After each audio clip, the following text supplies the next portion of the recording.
إن الحمد لله نحمده ونستعينه ونستغفره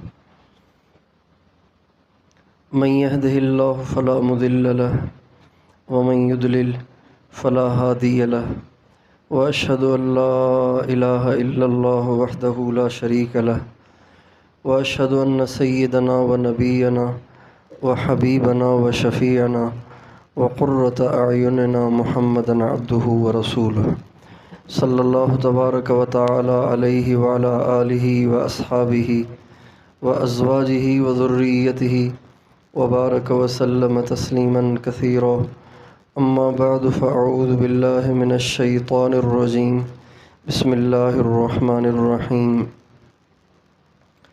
قل هل يستوي الذین يعلمون والذین لا يعلمون انما يتذکر اولو الالباب سبحان ربک رب العزت عما یصفون وسلام علی المرسلین والحمد للہ رب العالمین اللہم صل علی سیدنا محمد وعلی آل سیدنا محمد وبارک وسلم۔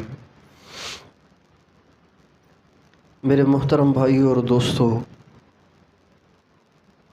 اللہ تعالیٰ نے آپ سب کو ایک بہت بڑی نسبت عطا فرمائی ہے۔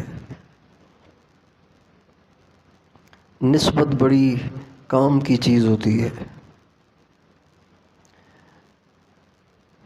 اچھی چیز سے نسبت انسان کو اچھا نہ ہونے کے باوجود بھی اچھوں میں ڈال دیتی ہے، اور بری چیز سے نسبت انسان کو اچھا ہونے کے باوجود بھی بروں میں ڈال دیتی ہے۔ اچھی نسبت بڑی کام کی چیز ہے۔ اچھی نسبت بڑی کام کی چیز ہے۔ اچھی نسبت سے دنیا میں بھی فائدہ ہوتا ہے، آخرت میں بھی فائدہ ہوگا۔ اچھی نسبت سے دنیا میں بھی عزت ملتی ہے، آخرت میں بھی نجات ہوگی۔ سرکار دو عالم صلی اللہ علیہ وسلم کا ارشاد ہے، من تشبہ بقوم فہو منہم۔ اور ایک دفعہ ایک صحابی رسول صلی اللہ علیہ وسلم ہمارے نبی کی خدمت میں حاضر ہوئے کہ یا رسول اللہ، پریشان تھے۔ آپ نے فرمایا کیوں پریشان ہو؟ کبھی پریشان اس پہ ہوں کہ اب تو دنیا ہے، جب کبھی آپ کی یاد ستاتی ہے آپ کی زیارت کر لیتے ہیں، آپ سے ملاقات ہو جاتی ہے، دل ٹھنڈا ہو جاتا ہے۔ جب دنیا سے ہم چلے جائیں گے تو آپ تو پتہ نہیں کس جنت میں ہوں گے، ہماری تو وہاں رسائی نہیں ہوگی، ہم تو امتی ہیں، تو ہم تو بہت نیچے ہوں گے۔ پریشان اس پہ ہوں کہ جب جنت میں آپ سے ملاقات نہیں ہوگی تو جنت میں مزہ کیسے آئے گا؟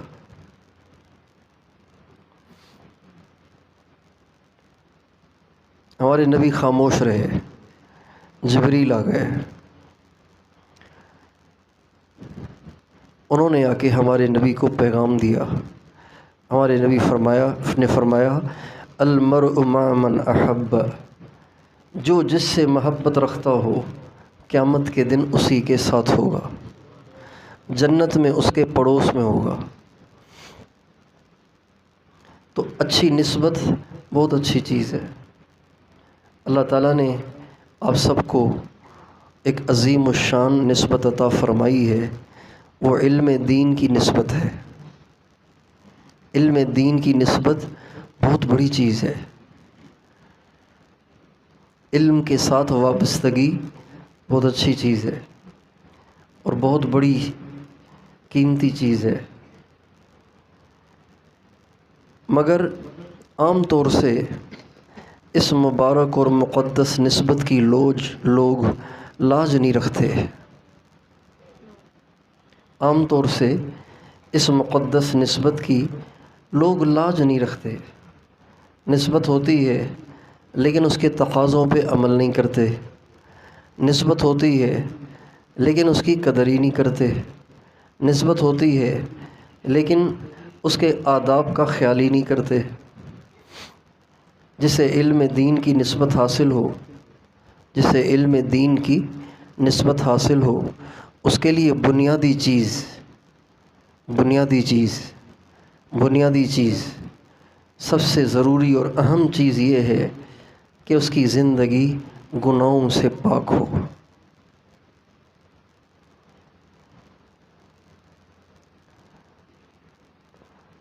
جس علم پہ عمل نہ ہو وہ علم پکڑ کا باعث ہے، اور جس علم پر عمل ہو وہ عزت کا، سرخروئی کا اور نجات کا باعث ہوتا ہے۔ ہمارے نبی کا ارشاد ہے، کل قیامت کے دن حساب شروع ہونے سے پہلے 3 قسم کے لوگوں کو لایا جائے گا، اور بغیر حساب لیے ہی ان کو دوزخ میں ڈال دیا جائے گا۔ ان کے اعمال نامے نہیں کھلیں گے۔ اور آپ علیہ السلام نے جو الفاظ فرمائے ہیں وہ بڑے خوفناک ہیں۔ ان جہنم لتسعر،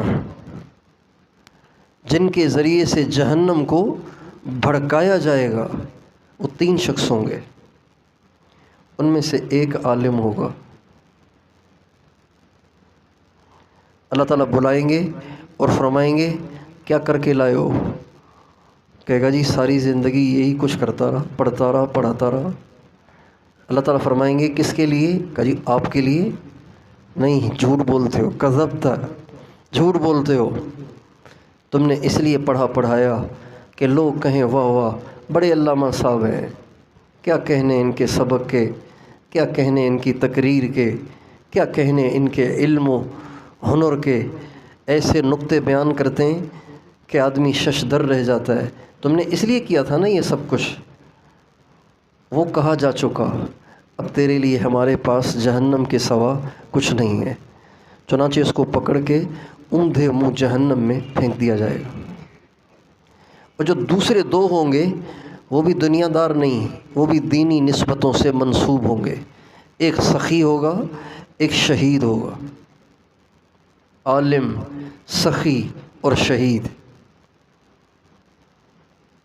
یہ وہ ہوں گے کہ جنہیں علم کی نسبت تو تھی، نیکی کی نسبت تو تھی، لیکن عمل نہیں تھا، تقویٰ نہیں تھا، پرہیزگاری نہیں تھی، اپنے آپ کو حرام سے بچاتے نہیں تھے، اپنے آپ کو گناہوں سے بچاتے نہیں تھے۔ تو پہلی چیز اس نسبت کے آداب میں سے، اس نسبت کی قدردانی میں سے یہ ہے کہ ہماری زندگی گناہوں سے پاک ہونی چاہیے۔ مدرسے کی 4 دیواری میں رہنے والے بھی اگر نظروں کی حفاظت نہیں کر پا رہے، اپنی زبان کو قابو میں نہیں لا پا رہے، اگر ان کے دل میں بھی دنیا بھری ہوئی ہے، ان کے دل میں بھی دنیا کی محبت جوش مار رہی ہے، ان کے بھی وہی جذبات ہیں جو باہر والوں کے ہیں، تو پھر وہ کم مجرم ہیں، یہ زیادہ مجرم ہیں۔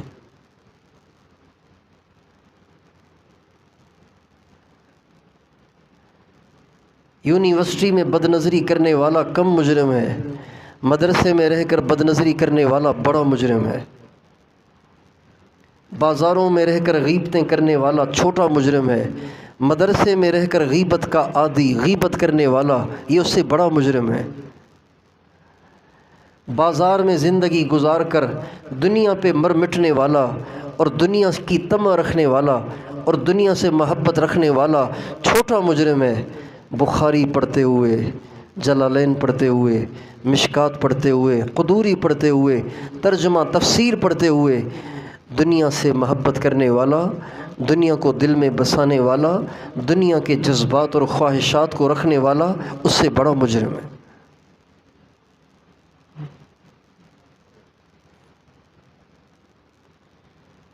اس لیے اس نسبت کی لاج رکھنا، اور وہ یہ ہے کہ اپنے آپ کو گناہوں سے پاک رکھیں، کوئی گناہ سرزد نہ ہونے دیں، اپنے آپ پہ ایسا کنٹرول کریں، اپنے آپ پہ ایسا قابو رکھیں کہ آپ سے کوئی اللہ کی نافرمانی صادر نہ ہو۔ اللہ کی نافرمانی اللہ سے دور کر دیتی ہے۔ وَإِيَّاكَ وَالْمَعْصِيَةَ فَإِنَّ بِهَا يَنزِلُ سَخَطُ اللَّهِ، اللہ کی نافرمانی سے بچنا اے ابو ذر، اللہ کی نافرمانی سے بچنا، اس لیے کہ اللہ کی نافرمانی جب ہوتی ہے اللہ کا غضب اترتا ہے۔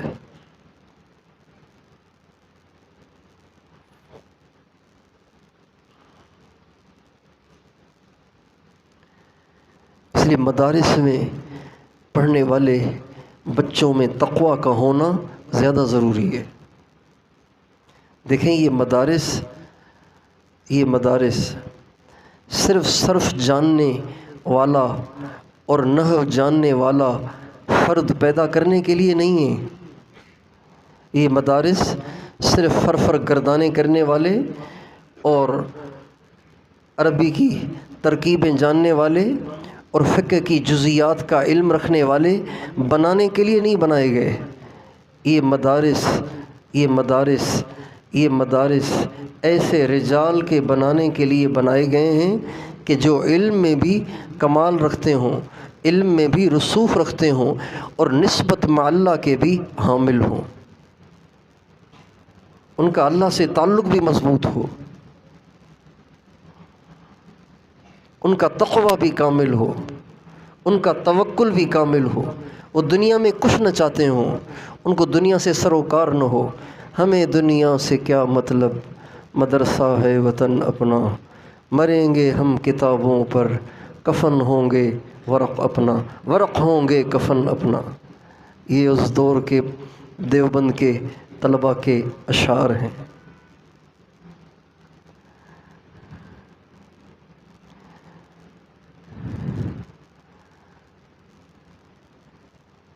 کالجز میں، یونیورسٹیز میں پڑھنے والے نوجوان بھی دل میں دنیا لیے پھریں اور مدرسوں میں پڑھنے والے بھی دل میں دنیا لیے پھریں، تو اللہ تو دل کو دیکھتا ہے نا۔ وَلَٰكِنْ يَنْظُرُ إِلَىٰ قُلُوبِكُمْ وَأَعْمَالِكُمْ، اللہ تمہاری شکلوں کو نہیں دیکھتے، اللہ تمہارے دل کو دیکھتے کہ اس میں کیا ہے۔ اللہ تعالیٰ فرماتے ہیں أَفَلَا يَعْلَمُ إِذَا بُعْثِرَ مَا فِي الْقُبُورِ وَحُصِّلَ مَا فِي الصُّدُورِ۔ اللہ اکبر، جانتے نہیں ہو قبر سے اٹھایا جائے گا اور سینے کو چیر کے دیکھا جائے گا کہ اندر کیا ہے۔ افلا یعلم، جانتے نہیں ہو۔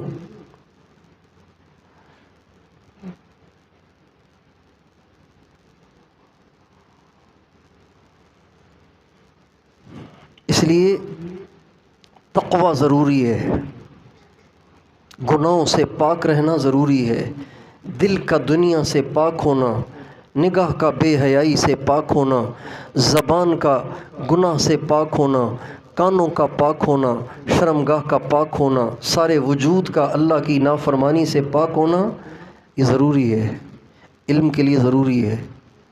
اس کے بغیر علم نہیں، معلومات ہے، اس کے بغیر علم نہیں، علم تو نور ہے، معلومات ہے۔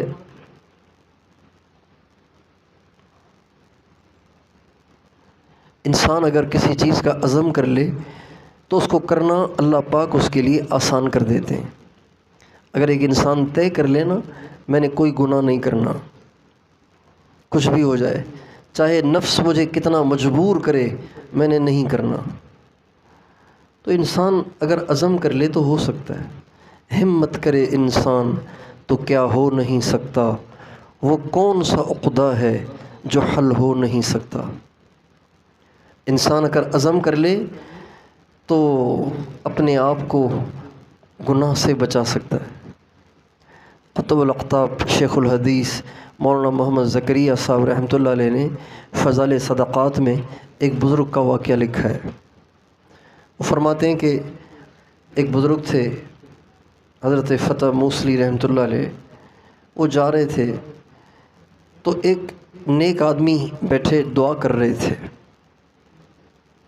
لیکن دعا اس طرح کر رہے تھے کہ ان کی ہتھیلیاں ان کے چہرے پہ رکھی ہوئی تھیں، یوں دعا کر رہے تھے، اور ان کی ہتھیلیوں، ان کی انگلیوں کے بیچ سے آنسو بھی بہہ رہے تھے۔ پتہ چل رہا تھا کہ رو رہے ہیں، لیکن عجیب بات یہ تھی کہ ان کے آنسوؤں میں خون کی آمیزش بھی تھی، گلابی گلابی سے ان کے آنسو ہو رہے تھے۔ یہ بڑے حیران ہوئے، عجیب آدمی ہے، ایسا غم، اتنا درد کہ آنسوؤں میں خون کی آمیزش، تو وہیں بیٹھ گئے۔ جب وہ فارغ ہوئے تو انہوں نے قسم دے کے کہا، میں تجھے تیرے رب کی قسم دیتا ہوں، تو مجھے بتا تو کیوں رو رہا تھا؟ کہنے لگے آپ نے بڑے کی قسم دے دی ہے، ورنہ میں کبھی نہ بتاتا، آپ نے بہت بڑے کی قسم دے دی ہے اس لیے بتا رہا ہوں۔ میں اس پہ رو رہا ہوں کہ مجھ سے اللہ کا حق ادا نہیں ہوا۔ جیسے کسی بچے کو ماں کے مرنے کے بعد افسوس ہو، وہ ماں جو سسکتے سسکتے بستر پر مر گئی اور اس کا علاج نہ ہو سکا، اس کا پیشاب اور پاخانہ نہ اٹھ سکا، اس کے کپڑے نہ بدل سکے، آخری ایام میں اس کی یہ کیفیت رہی، اور بچوں نے پوچھا ہی نہیں۔ اب جب چلی گئی تو اب بچہ رو رہا ہے، ہائے کچھ نہ ہو سکا، کہاں سے لاؤں اب اسے؟ کہہ رہے میں اس لیے رو رہا ہوں کہ مجھ سے اللہ کا حق ادا نہیں ہوا۔ تو کہا ٹھیک ہے، پھر یہ آنکھوں سے آنسوں کے ساتھ خون کیوں آ رہا تھا؟ کہ اس خوف سے کہ کہیں یہ رونا اللہ کے ہاں مردود نہ ہو، جھوٹا نہ ہو۔ اگر اللہ کہہ دے کہ ڈرامے کرتا ہے، فنکاری کرتا ہے، چل یہاں سے، تو میں کیا کہوں گا؟ یہ تو کہہ نہیں سکتا ہوں کہ نہیں اللہ میں تو بڑا نیک ہوں، اللہ تو دل کے بھید بھی جانتا ہے۔ تو یہ ڈر رہا تھا کہ کہیں اللہ یہ نہ کہہ دے کہ تیرے آنسو جھوٹے تھے، اس لیے بہرحال وہ بڑے متاثر ہوئے۔ کچھ عرصے کے بعد ان کا انتقال ہو گیا، وہ جو رو رہے تھے ان کا انتقال ہو گیا۔ خواب میں انہوں نے دیکھا ان کو، کہ کیا ہوا؟ کہ بخشش، کہ کیا ہوا؟ کہ اللہ نے اپنے سامنے بلایا اور وہ سوال جو آپ نے کیا تھا نا وہ اللہ نے بھی کر دیا۔ اس دن رو کیوں رہے تھے تم؟ اللہ نے پوچھا رو کیوں رہے تھے؟ کہ اللہ اس لیے رو رہا تھا کہ آپ کا حق ادا نہیں ہوا۔ کہ پھر آنسوؤں میں خون کیوں تھا؟ کہ اللہ اس لیے کہ یہ آنسو جھوٹے نہ ہوں، آپ کے ہاں مردود نہ ہوں۔ تو اللہ تعالیٰ فرمانے لگے میری عزت کی قسم، میرے جلال کی قسم، 40 برس سے فرشتہ برائی لکھنے والا جب تیرے اعمال نامے آ رہے تھے، 40 برس سے تیرے اعمال نامے میں کوئی برائی لکھی ہوئی نہیں تھی۔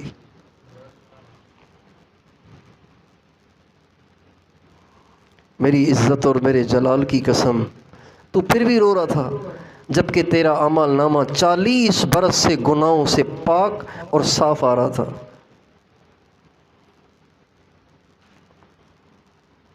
ایسے لوگ بھی تھے جو 40 برس تک کوئی گناہ نہیں کرتے تھے۔ تو انسان اگر نیت کر لے تو سب ہو سکتا ہے۔ آپ سارے بچے، سارے نوجوان یہ نیت کریں، انشاءاللہ کبھی اپنے اوپر شیطان اور نفس کو غالب ہونے نہیں دینا، ہمیں گناہوں سے اپنے آپ کو ضرور بچانا ہے۔ بچیں گے انشاءاللہ؟ بچیں گے نا؟ اور اگر کبھی خطا ہو جائے تو پھر اس میں تاخیر نہ کریں، فوراً توبہ طائب ہو کر رو دھو کے اللہ سے معاف کروا لیں۔ چائے کا دھبا کپڑے پہ لگ جائے اور اس کو دھونے میں تاخیر کی جائے تو وہ پکا ہو جاتا ہے، پھر وہ نہیں اترتا۔ توبہ میں تاخیر نہیں کرنی چاہیے۔ حضرت علی فرماتے ہیں، آپ علیہ السلام کا ارشاد ہے 3 چیزوں میں تاخیر نہ کرو، ان میں سے ایک یہ بھی ہے کہ جب گناہ ہو جائے تو پھر توبہ میں تاخیر نہ کرو، فوراً رو دھو کے اللہ سے معافی مانگ لو۔ یہ بھی تقویٰ کا ایک درجہ ہے۔ تو اپنے آپ کو گناہوں سے پاک رکھیں گے نا۔ دوسری چیز یہ ہے کہ آپ اسلام کے نمائندے ہیں، اسلام کے ایجنٹ ہیں۔ آپ اسلام کے ایجنٹ ہیں۔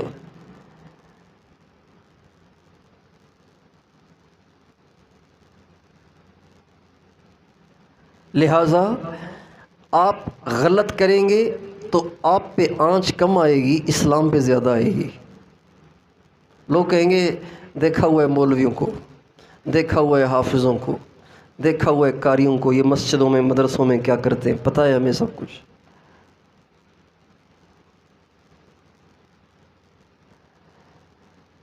اور اگر آپ اچھے ہو جائیں گے تو آپ کے ذریعے اسلام کی نیک نامی ہوگی، آپ کے ذریعے اسلام کی نیک نامی ہوگی، اسلام کی طرف لوگوں کو رغبت ہوگی۔ جو دین سے بیزار قسم کے لوگ ہیں وہ دین کی طرف مائل ہوں گے، راغب ہوں گے، اگر ہمارا اپنا کردار اچھا ہوگا۔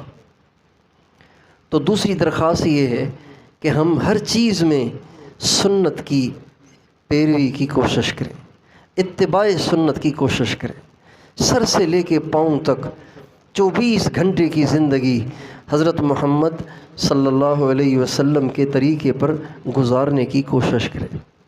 ہماری زندگی کا کوئی کام سنت سے ہٹ کے نہ ہو، اللہ کی نافرمانی کے ساتھ نہ ہو۔ ہر کام میں، ہر بات میں ہمیں اس بات کا لحاظ کرنا ہے کہ میرے نبی کا کیا طریقہ ہے۔ سب سے زیادہ سنت کو اپنانے کے مستحق آپ ہیں۔ اگر آپ کی زندگیاں سنت سے ہٹی ہوئی ہوں گی تو بتاؤ پھر کس سے گلہ کیا جائے کہ وہ سنت پہ نہیں چلتا؟ جب انبیاء کے وارث ہی سنت پہ نہیں چلتے، انبیاء کے وارث ہی کی زندگی سنت سے ہٹی ہوئی ہے، تو باہر کے لوگوں سے کیا گلہ کیا جائے؟ اس لیے سر سے لے کے پاؤں تک 24 گھنٹے آپ ایسے گزارنے کی کوشش کریں جیسے ہمارے آقا نے گزارے تھے۔ آپ کا بولنا بھی ویسا، آپ کا چلنا بھی ویسا، کھانا پینا بھی ویسا، آپ کے اخلاق بھی ویسے، آپ کا کردار بھی ویسا، آپ کا انداز بھی ویسا، آپ کا رہن سہن ویسا۔ اپنی پوری زندگی کو سنت سے مزین کر لیں۔ بڑی حیرت ہوتی ہے کہ دنیا دار تو اس لیے دین پہ نہیں چلتے، اس لیے سنت پہ نہیں چلتے کہ لوگ مذاق اڑائیں گے۔ دیکھ جی مولوی ہو گیا، داڑھی رکھ لی، مولوی ہو گیا۔ دنیا دار تو سنت کو اس لیے نہیں اپناتے کہ وہ سمجھتے ہیں کہ اگر دین پہ چلیں گے تو عزت گھٹ جائے گی، سنت کو اختیار کریں گے تو عزت گھٹ جائے گی۔ کتنی گندی سوچ ہے، کتنی گھٹیا سوچ ہے، کتنی گمراہ کن سوچ ہے۔ تو چلے وہ تو اس لیے نہیں چلتے، لیکن جو ویسے ہی دین کے نام سے موسوم ہیں، دین کی نسبت سے منسوب ہیں، جو دین ہی کے نام پہ زندگی گزار رہے ہیں، وہ جب سنت پہ نہیں چلتے تو حیرت ہوتی ہے کہ ان کو کس چیز کا ڈر ہے۔ جو باتیں آپ کے بارے میں ہونی ہیں وہ تو ہو چکی ہیں، اب مزید کیا ہوں گی؟ جو تانے ملنے تھے وہ تو مل چکے، مزید کیا ملیں گے؟ جو حقارت کی نگاہوں سے دیکھا جانا تھا وہ تو دیکھا جا چکا، اب مزید کیا دیکھا جائے گا؟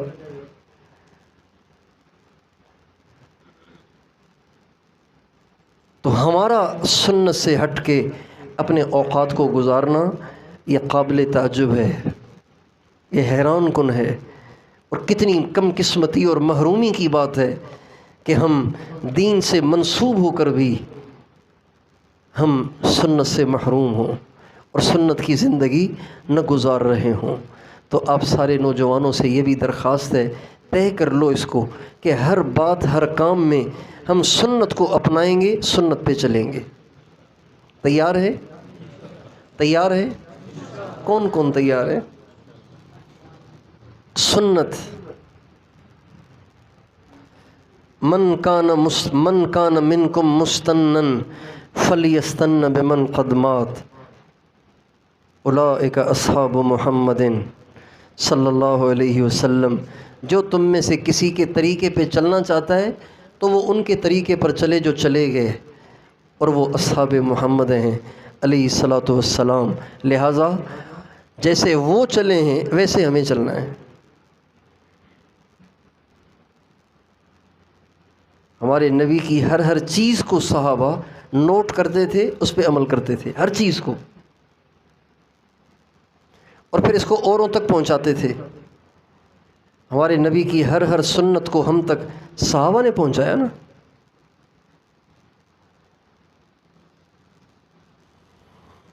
تو اپنی زندگی سنت سے مزین کریں۔ اور تیسری اور آخری چیز وہ یہ ہے کہ اپنے اندر احساس ذمہ داری پیدا کریں۔ احساس ذمہ داری کا مطلب یہ ہے کہ آپ علم سے نسبت رکھتے ہیں، آپ کے ذمے سارا عالم ہے، سارا اسلام ہے، سارے اسلام کا احیاء ہے، ساری سنتوں کا احیاء ہے، ساری دنیا میں اسلام کا غلبہ اور اسلام کا احیاء، یہ آپ کے ذمے ہیں۔ امت جس جہاں پھنسی ہوئی ہے وہاں سے امت کو نکال کے امت کو صراط مستقیم پہ ڈالنا، یہ آپ کی ذمہ داری ہے۔ آپ سے اس کے بارے میں کل قیامت کے دن پوچھا جائے گا۔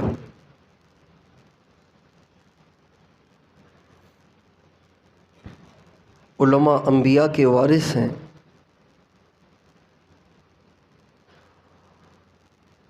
یہ احساس اپنے اندر پیدا کریں۔ بہت سے طلباء ان کو اتنی بھی فکر نہیں ہوتی کہ میرے گھر کے لوگ نماز نہیں پڑھ رہے، میرا بھائی نماز نہیں پڑھتا، میری چھوٹی بہن نماز نہیں پڑھتی، میرے والد صاحب نماز نہیں پڑھتے، میری امی نماز نہیں پڑھتی۔ ان کو اس کی ٹینشن نہیں ہے، اس لیے کہ ان کو اس بات کا یقین نہیں ہے کہ بے نمازی کا حشر قیامت کے دن فرعون کے ساتھ ہوگا۔ کیا آپ اس بات کو گوارا کر لیں گے کہ آپ کے والد صاحب یا آپ کے بھائی یا آپ کی والدہ یا جو بھی آپ کا پیارا نماز نہیں پڑھ رہا، قیامت کے دن اس کو فرعون کے ساتھ کھڑا کیا جائے؟ آپ اس کو گوارا کر لیں گے؟ احساس پیدا کریں اپنے اندر، اپنے گھر کا بھی، اپنے محلے کا بھی، اپنے تعلق والوں کا بھی، اور ساری امت مسلمہ کا۔ ہمارے نبی کا ارشاد ہے، الراحمون یرحمہم الرحمن، رحم کرنے والوں پہ رحمان بھی رحم کرتا ہے۔ ارحموا من فی الارض یرحمکم من فی السماء، تم ان سب پہ رحم کرو جو زمین میں رہتے ہیں تو پھر وہ تم پہ رحم کرے گا جو آسمان میں ہے۔ من کلمہ عام ہے، سب پر رحم کرو، صرف اپنے گھر پر نہیں، اپنے محلے پر نہیں، سب پہ رحم کرو، سارے عالم کے سارے انسانوں پہ رحم کرو کہ یہ کیسے دوزخ سے بچ جائیں۔ اس جذبے کو اپنے دل میں اجاگر کریں، یہ احساس ذمہ داری اپنے اندر پیدا کریں، اور جہاں جہاں تک آپ کی رسائی ہے وہاں تک آپ محنت کریں، کوشش کریں گے کوشش انشاءاللہ۔ اور آخری مختصر سی بات یہ کہ تہجد کا ضرور اہتمام کیا کریں، تہجد کا ضرور اہتمام کریں۔ تہجد صالحین کا شعار ہے، تہجد سے انسان گناہوں سے بچتا ہے، اور تہجد کے وقت دعائیں قبول ہوتی ہیں، اور تہجد پڑھنے والے کو اللہ کا قرب حاصل ہوتا ہے، اللہ کی معرفت حاصل ہوتی ہے۔ اور تہجد کے وقت میں تہجد پڑھنا، دعا کرنا، یہ بہت بڑی نیکی ہے۔ آپ علیہ السلام کا ارشاد ہے، سب سے افضل نماز فرض کے بعد وہ صلاۃ اللیل ہے، تہجد کی نماز ہے۔ ہمارے ایک نبی کے صحابی ہیں عبداللہ ابن عمر یا عبداللہ ابن عمر، یاد نہیں آ رہا۔ ایک دفعہ وہ تہجد نہیں پڑھتے تھے، تہجد میں نہیں اٹھتے تھے۔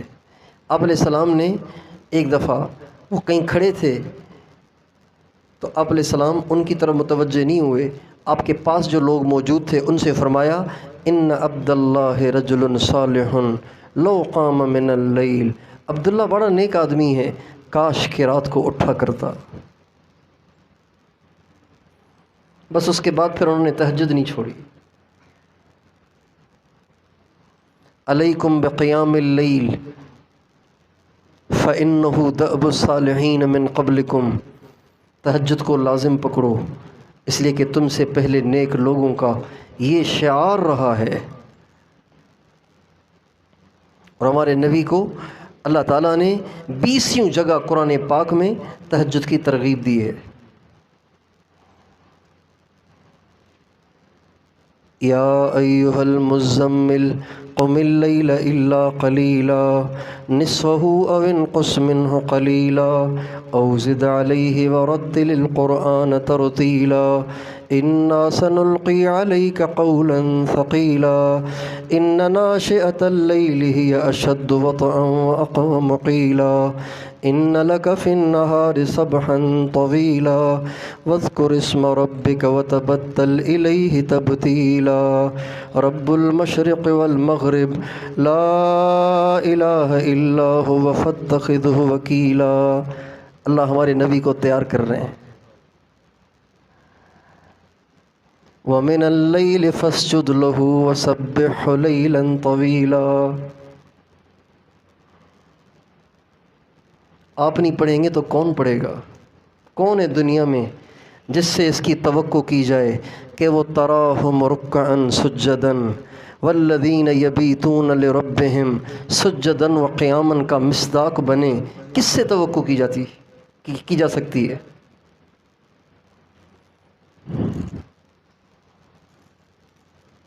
جو نوجوان سارا دن لڑکیوں کے جھرمٹ میں رہتے ہیں ان سے توقع کی جائے کہ وہ تہجد پڑھیں گے؟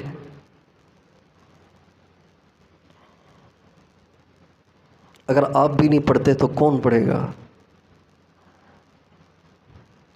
والذین یبیتون لربہم سجدا وقیاما، وہ جن کی راتیں سجدے میں گزر جاتی ہیں، قیام میں گزر جاتی ہیں۔ آپ کا ساری رات سوتے رہنا اچھا نہیں، ضرور اٹھا کرو، 4 رکعت ہی پڑھ لیا کرو، انا تینا قل واللہ ہی پڑھ لیا کرو، لیکن ضرور اٹھا کرو۔ کیوں اٹھا کرو؟ اس لیے کہ ہمارے نبی کا ارشاد ہے جب رات کا آخری تہائی سارا باقی رہ جاتا ہے، اللہ پہلے آسمان پہ تشریف لاتے ہیں اور پہلے آسمان پہ تشریف لا کے آواز لگاتے ہیں، هل من داع فاستجیب له، هل من سائل فاعطیہ، هل من مستغفر فاغفر له۔ کوئی ہے دعا کرنے والا تاکہ قبول کر لوں؟ ہے کوئی سوال کرنے والا تاکہ عطا کروں؟ کوئی ہے گناہوں کی بخشش چاہنے والا اس کے گناہوں کو معاف کروں؟ اللہ بے نیاز بادشاہ پہلے آسمان پہ آ کے آوازیں لگا رہے ہیں اور بندے پڑے سو رہے ہیں۔ عجیب نہیں لگ رہا؟ یہ عجیب لگے گا نا؟ عجیب نہیں لگے گا؟ یہ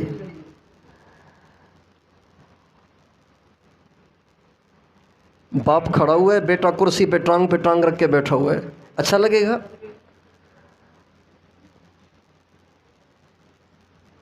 اللہ پہلے آسمان پہ آ کے آوازیں لگا رہے ہیں جبکہ وہ بے نیاز بادشاہ ہیں اور فقیر پڑے سو رہے ہیں۔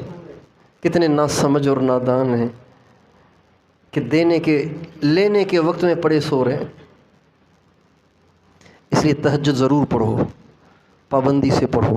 کوئی ولی آج تک تہجد پڑھے بغیر ولی نہیں بنا۔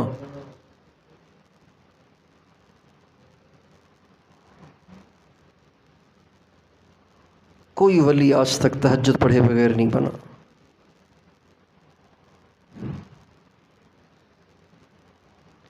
ہمارے حضرت ایک مجلس میں اپنا نام نہیں لیا، اپنی طرف اشارہ کرتے ہوئے فرمایا، اس مجمع میں ایک بوڑھا ہے 50 سال سے اس کی تہجد قضا نہیں ہوئی۔ اس مجمع میں ایک بوڑھا ہے 50 سال سے اس کی تہجد قضا نہیں ہوئی۔